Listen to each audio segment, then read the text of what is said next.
أعوذ بالله من الشيطان الرجيم. بسم الله الرحمن الرحيم. الحمد لله رب العالمين وبه نستعين. اللهم صل على سيدنا محمد النبي الأمي وعلى آله وصحبه وسلم. رب اشرح لي صدري ويسر لي أمري واحلل عقدة من لساني يفقه قولي.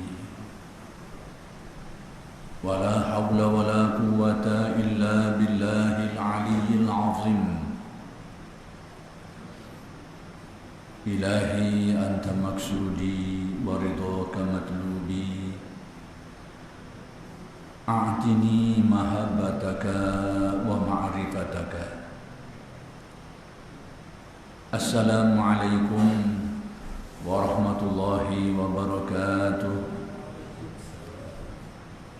Alhamdulillah wa syukru lillah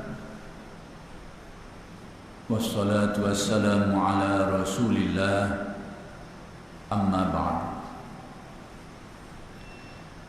Pertama sekali kita bersyukur kehadrat Allah Subhanahu wa ta'ala yang telah mengurniakan kepada kita nikmat-nikmatnya yang sangat banyak yang tidak terhitung oleh kita, sama ada nikmat yang zahir atau nikmat yang batin. Mudah-mudahan segala nikmat-nikmat itu sentiasa dilimpah dan dikurniakan kepada kita dan dijadikan kita orang-orang yang mensyukuri nikmat, dan seterusnya menjadi sebab kita ditambah lagi dengan nikmat-nikmat yang lain oleh Allah Subhanahu wa ta'ala. Muslimin muslimat yang dimuliakan,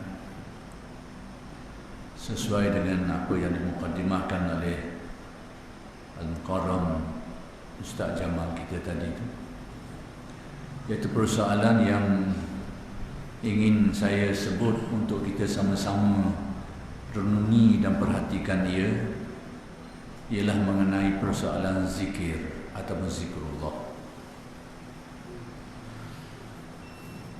yaitu ingin kita melihat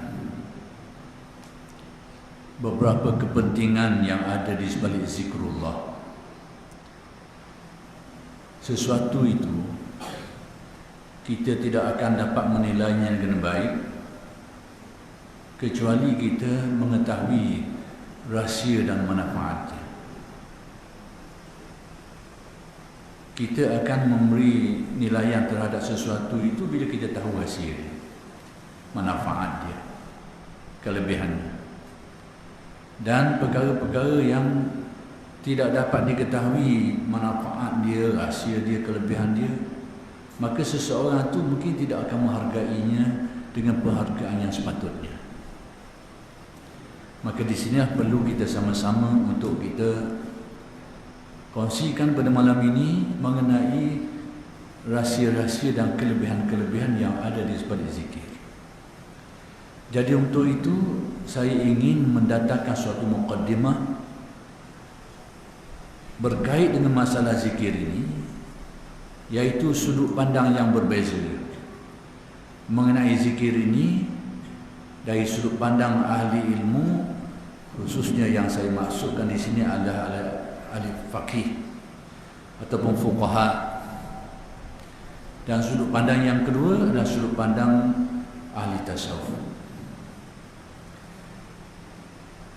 Baik, sudut pandang ini perlu untuk kita lihat kerana sudut pandangan yang berbeza ini memberi suatu sikap dan persepsi yang berbeza, sudut pandangan yang berbeza. Jadi kenapa terjadi? Baik, dari segi, kalau kita lihat dari sudut pandangan ahli fiqh, fuqaha, yakni orang yang berkecimpung dalam masalah-masalah hukum hakam yang zahir sifat dia. Jadi mereka ini melihat zikir ini sebagai sesuatu amalan yang mendatangkan pahala. Itu memang asas, amalan yang mendatangkan pahala. Tetapi pandangan sebahagian mereka ini, bukan semua, sebahagian mereka itu tidak meletakkan amalan zikir itu pada kedudukan yang sangat tinggi atau diberi keutamaan. Itu sudut pandang ahli fiqh. Zikir itu memang amalan baik, tetapi dari segi keutamaan, dari segi keperluan, maka tidak dilihat sebagai sesuatu yang sangat utama. Dan mereka meletakkan amalan-amalan lain yang dilihat lebih utama untuk dilaksanakan, seperti ibadah-ibadah yang dilihat, ibadah-ibadah seperti solat, seperti sedekah, zakat, puasa dan sebagainya, memang baik. Adapun amalan zikrullah, maka tidak dilihat dan diletakkan pada kedudukan yang agak tinggilah. Bahasa mudahnya, bukan satu keutamaan. Bahkan ada di antara mereka ini yang berpandangan bahkan melarang orang ramai daripada berkecimpung dengan amalan zikir ini, kerana dianggap sebagai sesuatu yang bertaraf sunat. Amalan zikrullah ni dianggap sunat, bukan satu yang diutamakan. Jadi sehingga ada di antara mereka ini yang melarang orang daripada amalan zikir ini, yang dinilai sebagai amalan yang bukan satu yang diperlukan, satu amalan sunat yang dilihatnya tidaklah benda yang penting sangatlah. Jadi di antara mereka ini ada yang berpandangan seperti itu. Adapun dari sudut tasawuf, ulama tasawuf, amalan zikrullah ini dipandang sangat penting. Sangat-sangat penting. Kenapa terjadi perbezaan pandangan? Yang ini dilihat amalan sampingan, ada amalan lain lagi yang lebih utama dilakukan. Kemudian yang ini benda yang aksesori tambahan, ada tak ada pun tak apa. Tapi dari sudut pandang ahli tasawuf, ini satu amalan yang sangat penting. Baik, kenapa berlaku sudut pandangan yang berbeza seperti ini? Kerana masing-masing melihat dari sudut yang berbeza. Ahli fiqh melihat zikir dari sudut amalan yang tarafnya sunat yang mendatangkan pahala. Jadi kalau lihat dari segi itu, maka amalan yang wajib sudah tentu yang lebih utama. Amalan yang disebut ganjaran yang besar sudah tentu lebih utama. Puasa, umrah, haji, itu amalan-amalan yang diberitahu tentang ganjarannya yang sangat besar. Jihad fisabilillah dan sebagainya. Jadi bila dibandingkan dengan zikir dari sudut pandang ahli fiqh ni, maka zikir itu dianggap kecil lah. Sebab pertama sekali dia sunat. Dan yang kedua, ganjaran yang berkait dengan zikir ini tidaklah jelas kelihatan sebesar seperti yang disebut pada amalan-amalan tertentu. Itu dia. Bahkan ada yang berlebihan di antara mereka itu melarang orang berzikir ini kerana dianggap menghabiskan masa yang sepatutnya masa ini diutamakan untuk benda lain lagi yang dianggap lebih utama. Baik. Kemudian kenapa ahli tasawuf melihat sebaliknya? Itu yang kita nak. Kenapa ahli tasawuf melihat zikir amalan yang sangat penting? Sudah tentu ada sudut pandangan dia itu. Dan inilah yang akan saya jelaskan untuk kita sama-sama perhati. Lepas tu terserahlah kepada tuan-puan, ikhwan dan akhwat sekalian untuk menilai. Kalau rasa baik, pakailah. Kalau rasa tak baik, buanglah. Tok lauk pun tak apa. Itu yang kita nak beritahu. Baik, kenapa ahli tasawuf melihat zikir ini perkara yang utama? Itu yang perlu kita lihat. Baik, kekunci untuk menjelaskan perkara ini saya nak bawa dulu satu ayat Al-Quran, yang kedua kalam ahli tasawuf. Lepas tu saya akan turuti dengan ayat-ayat dan hadis lain dan juga pandangan alim ulama. Baik, pertama sekali Al-Imam Al-Qushairi. Imam Qushairi ni tokoh besar kurun yang kelima dulu sebelum Imam Ghazali. Penulis karya yang sangat banyak, kitab-kitab yang terkenal dalam bidang tafsirnya, sejarahnya. Dia ni alim dalam pelbagai bidang, tetapi kemasyhuran dia ni lebih dikenali dalam bidang tasawufnya. Sedangkan dia juga ahli tafsir, dia juga ahli sejarah, dia juga ahli bidang-bidang ahli ilmu akidah, ilmu usuluddin akidah. Dia juga pakar dalam bidang itu. Cuma orang lebih kenal dia kerana tasawufnya. Baik, apa kata dia? Dalam kitab beliau Risalah Al-Qushairiyah ni, dia kata-kata dia ni mewakili kata-kata ulama-ulama tasawuf yang lain. Sebab ulama-ulama tasawuf yang lain menjadikan kitab beliau ni rujukan utama dalam bidang itu. Baik, apa kata beliau? Az-zikru ruknun qawiyyun fi tariqil haqq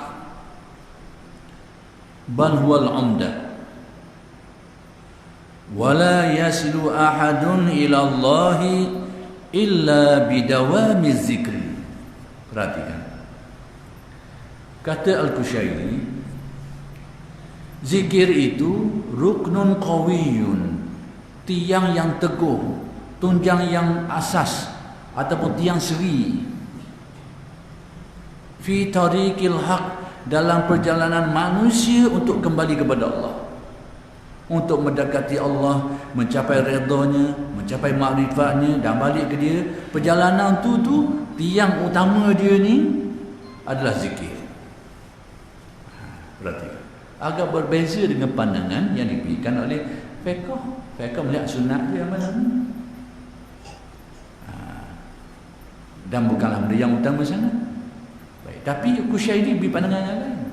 Itu tunjangnya dalam perjalanan manusia ni, nak mencari redha Allah, nak mendekatkan diri kepada Allah, nak menguatkan keyakinan terhadap Allah, dan akhir sekali menyucikan jiwa dia, akhir sekali nak balik kepada Allah, nak kenal redha dan diredai. Perjalanan tu tunjang dia adalah zikir. Ruknun qawiyyun fi tariqil haq bal huwal umdah, kata Qushairi. Bahkan ia adalah tiang seri. Kalau rumah kau tiang tengah sekali, cuma surga ni tak ada tiang seri. Dia ada tiang tepi. Sama dulu orang buat rumah dia ada tiang seri tengah sekali tu. Dia nunggulah. Jadi nak buat banding dengan surga gini tak boleh nak buat, saya tak boleh nak buat banding sebab tak ada tiang seri. Tapi rumah lama dulu tiang duduk tengah sekali tu, nunggu hak sah tu, itulah bandingan zikir menurut Qushairi. Wala yasilu ahadun ila Allah, seseorang itu tak akan sampai mendekati Allah dengan makna yang khusus, dengan makna yang difahami dalam ilmu tasawuf ni. Seorang tak akan dapat sampai kepada Allah. Sampai dengan hati yang luahlah, sampai dengan hati memperoleh makrifat terhadapnya, memperoleh redanya dan sebagainya, sampai ke dia dengan makna itu. Tidak akan dapat mendekatkan hatinya kepada Allah, memperoleh makrifat terhadapnya dan mencapai redanya. Seorang tu tak akan sampai situ tu illa bidawami zikri, kecuali berterusan dia ingat kepada Allah, zikir. Itu pandangan Al-Imam Al-Qushairi. Jadi dia adalah tunjang. Baik, kita lihat lagi di dalam Al-Quran. Sepatutnya sebab ayat Quran dulu, tapi tak apa, terbalik. Dalam Al-Quran, perhatikan firman Allah, wala zikrullahi akbar. Ayat yang selalu dibaca biasanya di penghujung khutbah, sebelum orang solat. sebelum diikomatkan untuk solat Jumaat tu, selalunya makmum dulu ni khatib-khatib dulu dia baca ayat, ataupun imam sebelum mengakhiri khutbahnya tu. Wala zikrullahi akbar. Apa arti ayat ini? Dan ingat kepada Allah itu adalah pekerjaan amalan yang paling agung, paling utama. Jadi kalau kita anggap dia kecil, sunat, berarti ada pandangan yang terlepas dari pandangan kita. Ada benda yang kita tidak selidiki tentang amalan. Sama juga kita yang tidak tahu rahsia tukar ali lah. Orang pergi atau ke rumah kita sekerak tu, tukar dah lah warna koko capung seluk itu, belok-belok itu pula, rasa boleh buat benda patang ni. Pada kita yang tak tahu kala, lebih lagi kita tak tahu tu tukar ali. Pada kita ni nak buat benda, nak buat tiang tak boleh, nak buat batang nyakuh pun tak jadi, nak buat main golf pun lebih-lebih lagi tak boleh. Sebab kita tak tahu nilai. Dan kita mungkin kita akan tuhuk gitu kan, buang itu. Tapi bagi orang tahu kena ni tukar ali dan dia tahu khasiat dia, pada dia ni sangat berharga. Sangat berharga. Sebab dia tahu. Jadi berharga atau tidak sesuatu tu, tengok orang tu dipandang ke mana, dia tahu tak rahsia. Sama juga zikir. Kenapa ahli fiqh memandang remeh? Kenapa ahli tasawuf memandang penting? Kerana sudut pandang yang berbeza. Yang ini tahu perkara yang mungkin ahli fiqh tidak meneliti perkara itu. Tapi dia nak salah orang lah, masa-masa yang kadar lah, nak kata apa. Baik, itu firman Allah. Kemudian saya nak datangkan pula kesimpulan yang dibuat oleh Syekh Ibn Qayyim. Siapa Ibn Qayyim?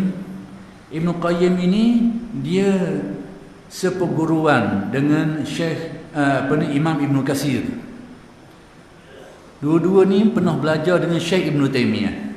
Saya sengaja ambil tokoh ni sebab tokoh ni terutamanya gurunya tu Syekh Ibn Taimiyah ni selalu dikaitkan dengan sikap yang agak anti sikit dengan tasawuf ni lah. Kita sengaja ambil kata-kata dia.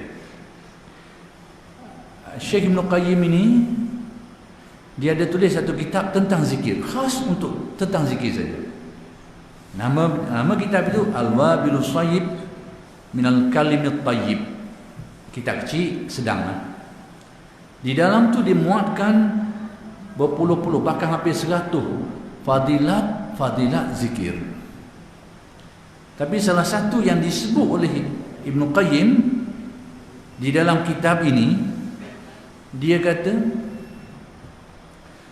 semua kesimpulan yang dibuat, semua amalan-amalan yang disyariatkan di dalam Islam ini, di dalam agama ni, tujuannya satu je. Intipati dia saja. Baik semayang, puasa, zakat dan amalan-amalan lain.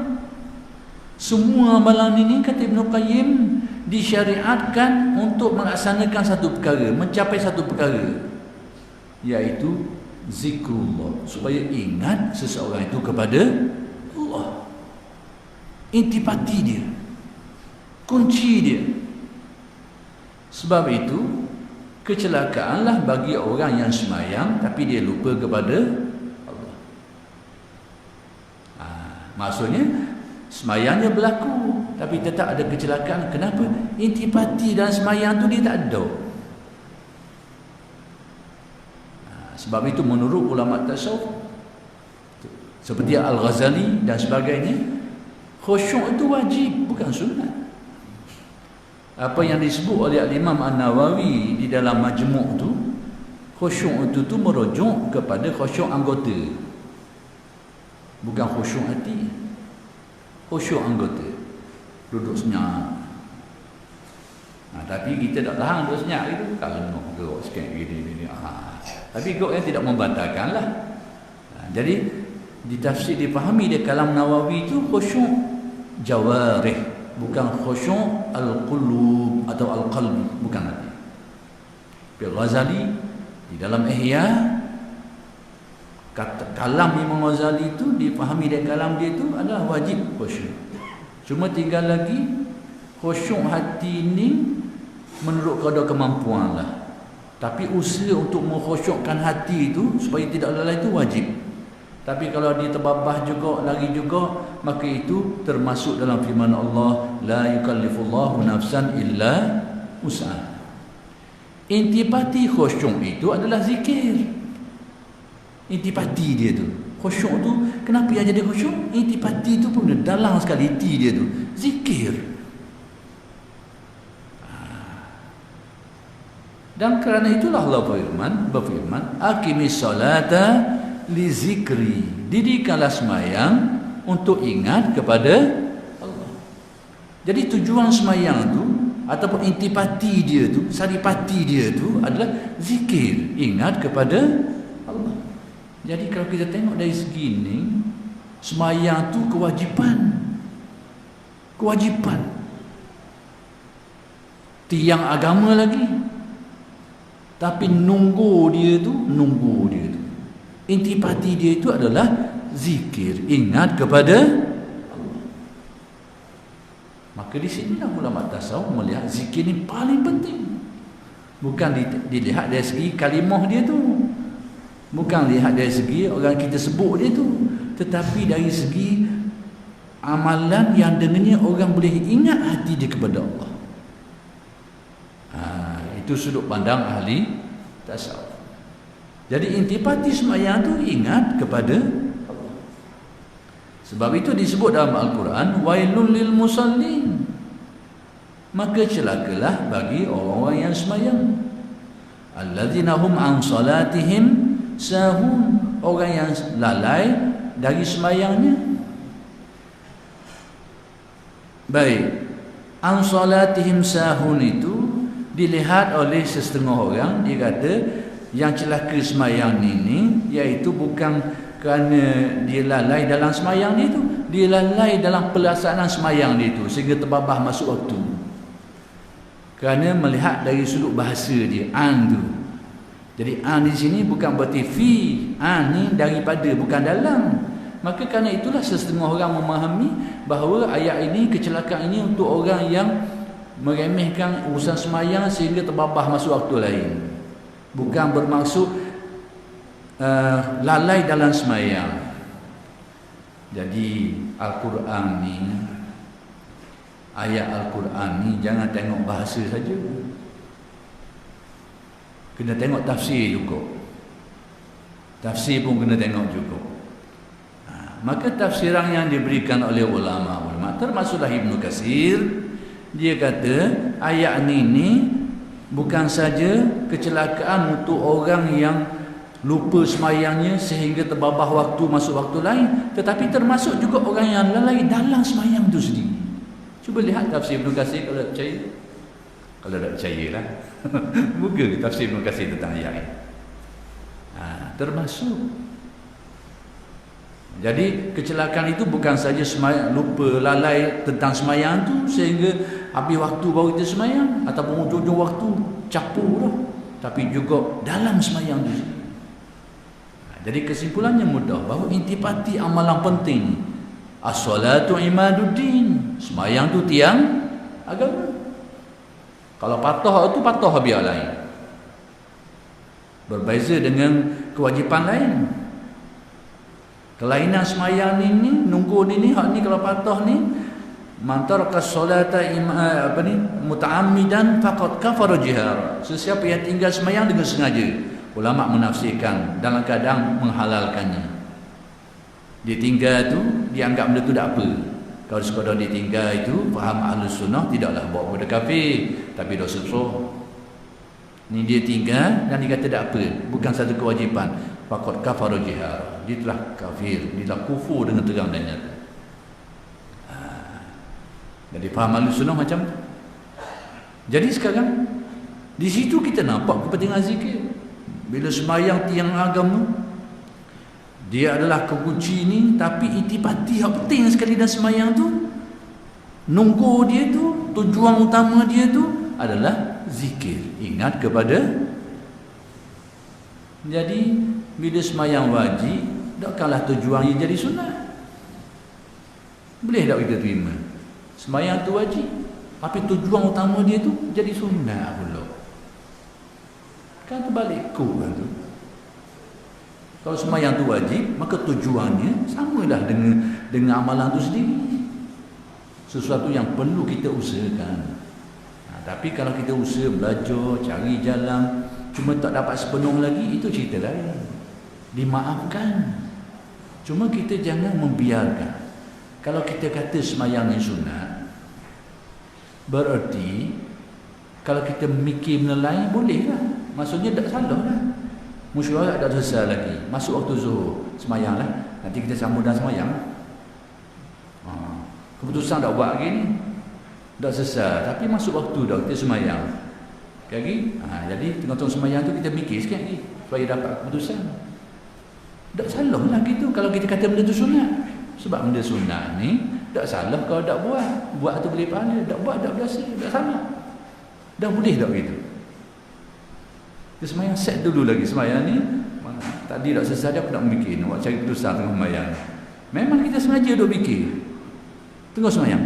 Agaknya boleh ke buat gitu? Agaknya. Mana-mana Tok Fekoh kata sunat tu, dia jawab ni mesti. Boleh tak gitu? Agaknya. Kita sunat berarti boleh. Perkiraan-perkiraan tak selesai tu memang kita fikir tengah semayang, fikir macam musyawarah, fikir nak tahu keputusan. Boleh buat, tak salah kalau kita anggap dia sebagai sunat. Sebab benda tu tak berdosa. Sebab sunat ni galakkan dia. Tapi kalau kita rasa boleh ke semayang di fardu tujuan untuk ingat kepada Allah Ta'ala, kita buat kerja gini, boleh ke tak? Cuba fikir, palu dah tu. Palu dah benda tu. Tu dia. Baik, pergi tengok lain hal yang perkara lain lagi. Kenapa ahli tasawuf melihat zikir ni penting dan perkara utama? Baik, perkara yang saya nak ajak tuan-tuan dan puan-puan cuba fikir ni tentang tujuan hidup. Apa tujuan hidup kita? Allah Ta'ala menyebut di dalam Al-Quran. Disebut dalam Al-Quran, وَمَا خَلَقْتُ الْجِنَّ وَالْإِنْسَ إِلَّا لِيَعْبُدُونَ. Aku, kata Allah, tidak menjadikan jin dan manusia kecuali untuk ibadah.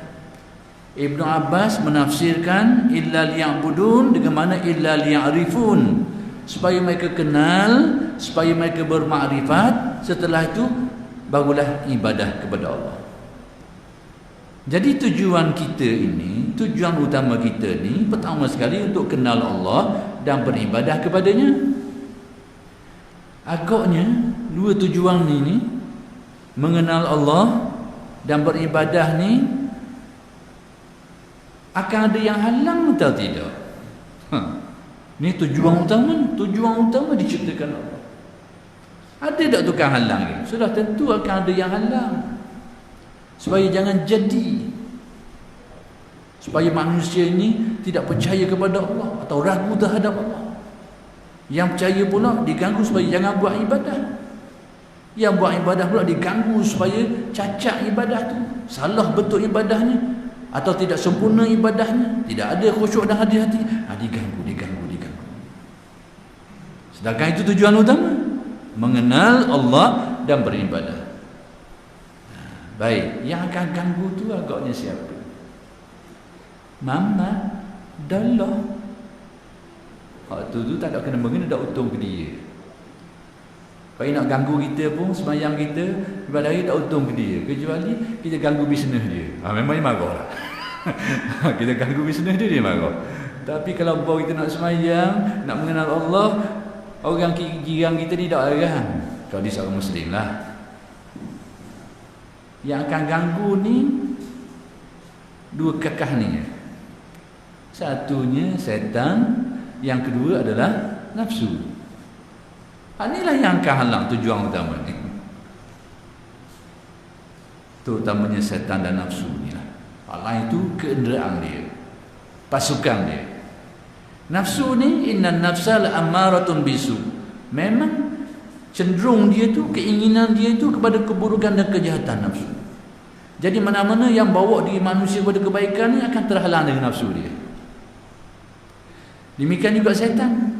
Dia tak nak orang manusia ni tenteram, yakin, aman, soleh, baik, akhlak baik. Dia tak nak tengok. Dia tak mau tengok. Innahu lakum aduwwum mubin. Syaitan ni musuhmu yang sangat terang dan nyata sekali. Dia tak nak manusia ni kuat keyakinan, manusia jadi soleh, manusia dapat buat ibadah dengan baik, manusia ni khusyuk. Dia tak mau tengok tu. Dia akan halang ke mana-mana pun. Jadi macam mana kita nak beradab dengan benda-benda ni, dengan syaitan dan nafsu ni? Kalau kita pakai akal kita, macam-macam lah teori akal kita ni. Gitulah, beginilah, kawan dah lah. Cuma saya nak khabar ni pedoman yang ditunjukkan oleh Nabi. Tu dia. Nak pakai tak mau pakai sudah. Maksudnya kalau kita fikir ikut akal, macam-macam lah. Andaian tu teori nak berlawan dengan syaitan nafsu ni. Cuma kita nak tahu, kita tak mau pakai bahagian tu, kita nak pakai bahagian apakah petunjuk yang diberikan oleh Nabi dalam perkara ini. Baik, apa kata Nabi? Dan satu hadis yang menghimpunkan beberapa perkara yang menyelesaikan masalah itu. Sebut kebetulan ada hadis yang mengumpulkan kaedah-kaedah dan cara untuk mengatasi masalah-masalah tadi. Iaitu kata Nabi, pertama sekali zikrullah alamul iman. Zikir ini alamat tanda kuatnya iman. Satu. Baik, disebut lagi wa hirzum minasyaitan. Zikir ini perisai yang melindungi, yang menjauhkan diri manusia daripada tipu daya dan godaan-godaan setan. Nabi yang beritahu. Zikir yang akan menjauhkan, membendung, menghalang daripada godaan-godaan setan. Jadi masalah setan yang ganggu tadi tu, alat untuk membendung, untuk memelihara, menjaga dan menjauh daripada godaan dia ni, zikir. Jadi kalau begitu, penting atau tidak zikir ini? Padahal itu tujuan utama manusia diciptakan. Bila ada tujuan utamanya, ada yang penghalang, nak menghalang dia ni, nak buang mana? Zikir, kata Nabi. Jadi kalau orang kata tak penting, tak tahu, itu tujuan utama hidup. Matlamat besar daripada hidup manusia. Kemudian Nabi kata lagi, wa bara'atun minan nifaq. Bara'ah ni pelepah daripada pengaruh sifat-sifat kemunafikan. Apa sifat-sifat kemunafikan? Yang ni sifat-sifat buruk yang ada dalam diri manusia, angkara pengaruh nafsu, keinginan yang buruk dalam dirinya. Keinginan-keinginan nafsu yang buruk ni, dia akan melahirkan sifat-sifat mazmumah yang banyak. Yang mari takabur, yang mari hasad, yang mari ujub, lepas tu dia mari khianat, dia mari lagi tamak, dan semua ini sebenarnya kunci dia pengaruh nafsu buruk yang sedang merajalela menguasai diri manusia. Dia cekang kita, keinginan buruk ni, maka timbullah penyakit-penyakit tadi tu. Penyakit-penyakit buruk tadi tu, sebut-sebut. Semua penyakit-penyakit ini dinamakan nifak. Kenapa nifak? Sebab terselindung, tak nampak. Orang tengok luar kita comel, rupanya dalam penuh penyakit ni. Penuh penyakit ni. Luar orang dapat molek lah. Kalau macam saya kok, belilik serban jubah lagi lah. Dalam perut, Masya Allah. Tengok kata, kita pun malu nak gambar orang. Nak cakap dengan orang. Malu. Kita tahu kita ni ke mana. Tapi awak tengok luar kok, kita lilik serban sikit, buat bolok-bolok sikit, orang tengok macam ulama besar kita ni. Padahal apa ni, Alibaba je mereka kita ni. Ibaratnya gitulah. Kita tak nak kata sesiapa, kita ukur kita lah. Kita tahu kita ni ke mana. Jadi itu sifat munafik yang tersembunyi, tak nampak di luar. Pengaruh puncanya kerana cengkaman nafsu, keinginan nafsu yang buruk tadi itu mencekam hati, menimbulkan sifat yang buruk. Maka kata Nabi, yang akan mengikih ini juga zikrullah, ingat kepada Allah, zikir. Bara'atun minan nifaq ini. Baik. Habis itu nampak kepentingan situ. Kenapa perlunya zikir? Baik, kita nak buat benda lain. Sekarang antara perkara yang penting bagi kita ini adalah iman. Tak ada orang kata iman ni tak penting. Jadi sudah tentu pertama sekali iman ini adalah dasar. Dan dia macam tadi jugalah akan ada yang kehalang benda ini. Maka hadis Nabi beritahu bahawa zikrullah alamul iman. Zikir ini alamat tanda kuatnya iman. Jadi zikir dengan iman ni ada kaitan. Jadi sahabat-sahabat kita dari kalangan ahli-ahli fiqh ni yang pandang rendah kepada zikir ni, tidak tengok aspek ni. Sama ada buat jam-jam mata ke atau mungkin tidak mengaji benda ni. Wallahualam. Antara zikir dengan iman ni benda berkait rapat. Kata Nabi, alamul iman, alamat tanda kuatnya iman. Dalam hadis, baik, kita tengok ayat Al-Quran. Bagaimana kaitan antara zikir ini dengan tauhid, dengan ma'rifah? Baik, ayat Al-Quran, Allah berfirman dalam Al-Quran, alladzina yazkuruna Allaha qiyaman wa qu'udan wa 'ala junubihim wa yatafakkaruna fi khalqis samawati wal ardh rabbana ma khalaqta hadza batilan subhanaka faqina 'adzabannar. Tengok mulai ayat. Ayat ini mengenai ulul albab. InsyaAllah. Boleh 5 minit lagi? Boleh tak? 5 minit lagi. 5 minit lagi nak babi ayat lagi. Baik. Ayat ini menjelaskan tentang ulul albab. Bukan ahmad albab. Ulul albab. Jangan salah faham. Ulul albab ini siapa ulul albab? Al-albab itu daripada lub. Lub ni mata hati. Hati kita ni dalam tu ada mata lagi. Ibarat kau dalam hati kita ni dia ada pandangan yang lebih terang lagi. Baik. Orang-orang yang ada pandangan mata hati ni, iaitu orang yang jernih iman dia tu, tauhid dia tu jernih molek. Iman dan tauhid dia itu jernih molek sehingga kuat keyakinannya terhadap Allah, mendalam fahamnya terhadap Allah. Tapi apa ciri dia? Tengok. Alladzina yazkuruna Allaha qiyaman wa qu'udan wa 'ala junubihim. Orang-orang yang ingat kepada Allah dalam keadaan dia berdiri, dia duduk, dia baring. Tapi amalan dia, perbuatan dia ingat kepada Allah, zikir. Baik, kemudian wa yatafakkaruna fi khalqis samawati wal ardh. Zikir ni bila dia teguh, dia akan membentuk sesuatu, menghasilkan sesuatu yang dinamakan muraqabah. Kita berzikir, bila sampai satu tahap kita duduk saja pun minda kita, hati kita tergerak untuk ingat kepada Allah. Itu bagi muraqabah. Padahal kita tak sebut dah, tak mengatik dah, tapi jiwa kita tu seolah macam kita tengah mengatik juga. Itu bagi muraqabah.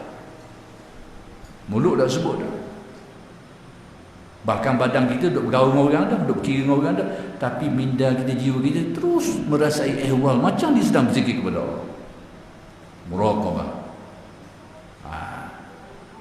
Wa yatafakkaruna fi khalqis samawati wal ardh rabbana ma khalaqta hadza batila. Natijah tauhid. Sehingga keadaan itu orang zalak. Kita hormati sekejap, tengok sekejap.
Sikit lagi boleh Jadi bila keadaan ini berterusan, maka ayat ni sebut subhanaka wa yatafakkaruna fi khalqis samawati wal ard. Mulalah akal dan hati manusia mula merenungi tentang makna-makna tauhid pada kejadian langit dan bumi. Jadi ketauhidan dia itu mula hidup. Dia tengok saja apa yang berlaku, tetap dia akan memahami tentang makna tauhid.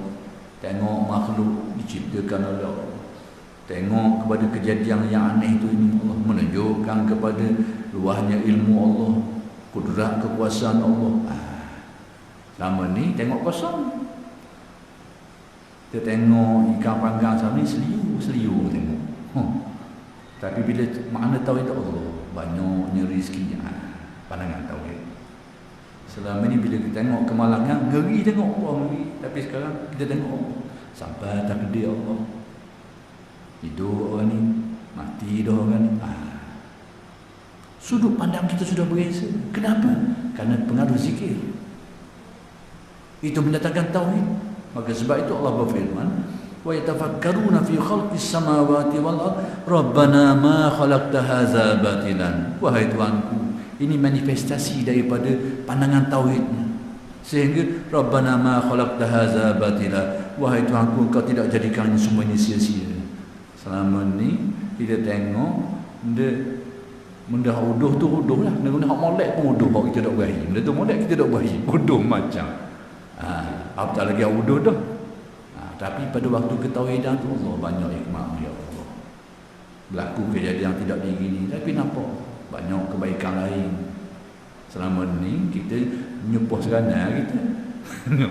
Tapi bila ada pandangan tu, ya Allah, ada kebaikan lain yang aku tak nampak. Kadang-kadang nampak lepas tu banyak hikmah-Mu ya Allah, banyak kurnia rahmat-Mu ya Allah. Kita nampak.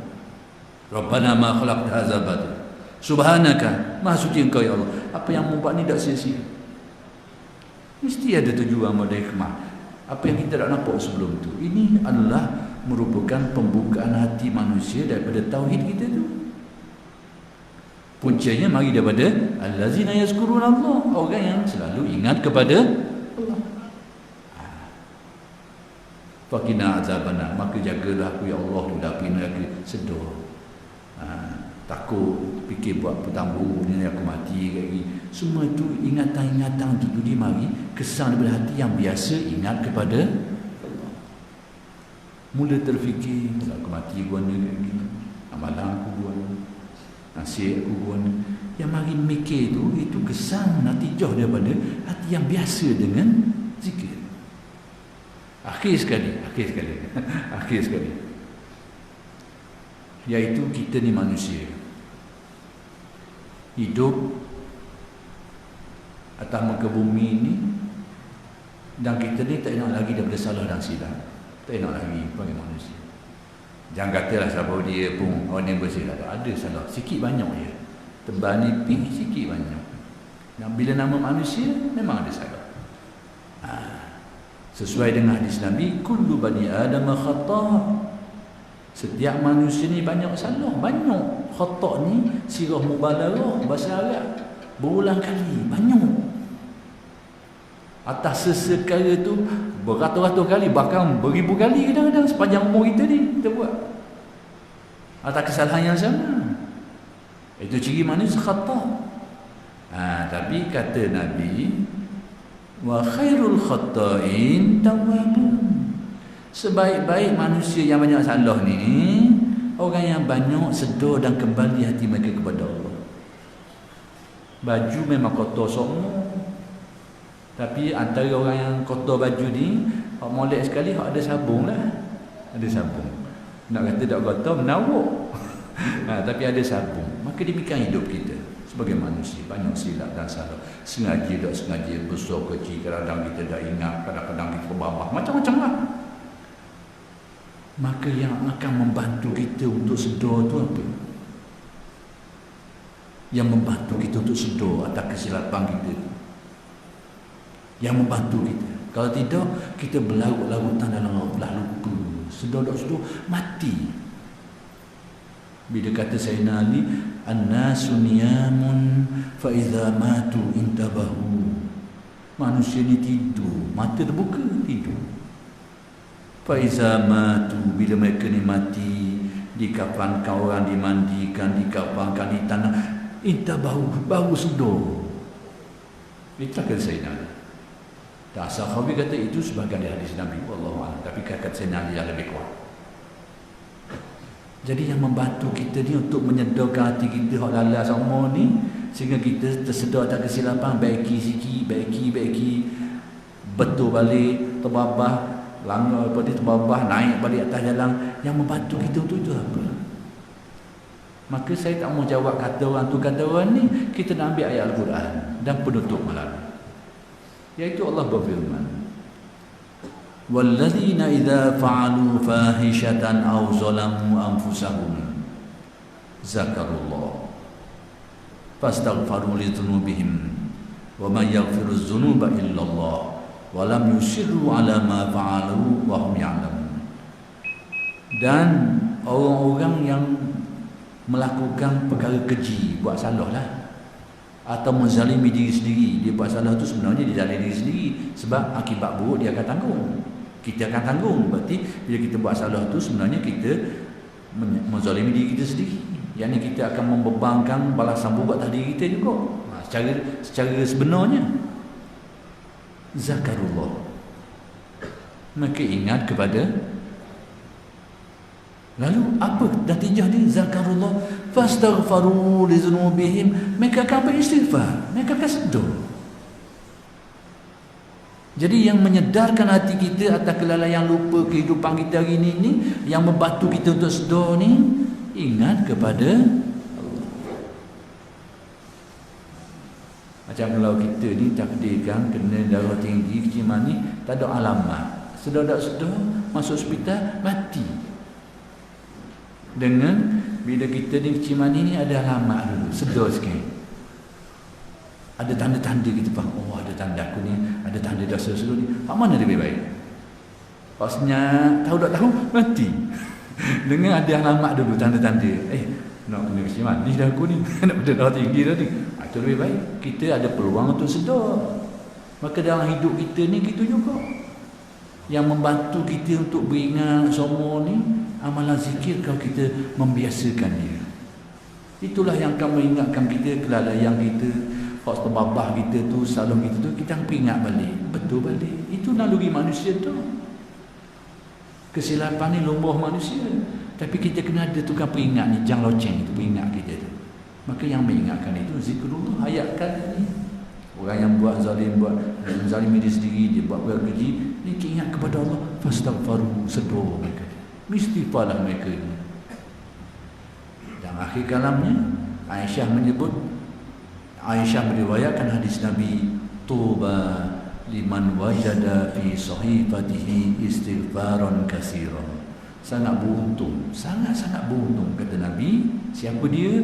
Orang yang di akhirat nanti, bila dibuka buku catatan amal dia ni, banyak sekali tercatat istighfar dia masa dunia ni. Istighfar dia. Itu hadis Nabi, bukan direka oleh ulama tu. Ulama ni, itu hadis. Liman wajada fi sahifatihi istighfarun katsira. Banyak catatan istighfar dia. Istighfar. Minta ampun dia, minta salah, tersilapan, esok terbabah lagi, cerita lain pula. Itu hal lain. Tapi sampai tadi dia sedar, dia betul baiki. Ibaratnya file, buka tutup, banyak file. Tapi file itu banyak tutup. Tapi nak beritahunya bahawa kesedaran kita itu, bila betul kesedaran itu bermakna. Maka itulah antara fadilah. Jadi kita pandang zikir sebagai satu amalan, tarahnya sunat, dan berbanding fadilah banyak lagi amalan besar, kita akan pandang kecil lah. Dan itulah pandangan sebahagian ahli fiqh. Ahli fiqh tak semua. Sebab ahli fiqh ni ada yang pure ahli fiqh, ada yang ahli fiqh dan masa sama dia juga ahli tasawuf. Itulah yang ramai. Tidak akan pandang macam tu. Tapi yang tengok zikir dari sudut-sudut yang saya kabur tadi tu, dia bukan penting. Dia akan kata seperti yang dikatakan oleh Al-Imam Al-Qushairi, tunjang, tunggok perjalanan manusia ini dalam kehidupan dia itu. Jadi itu sajalah yang saya nak sampaikan pada kali ini. Mudah-mudahan yang sedikit itu memberi manfaat lah. Cuma tadilah kalau apa yang saya kata tadi itu rasa dah betul, buang ke laut lah. Tuk laut lah. Tapi kalau siapa yang nak fikir, silakanlah. Sekianlah saya dulu. Aku qauli hadza wa astaghfirullahalazim li wa lakum. Assalamualaikum warahmatullahi wabarakatuh.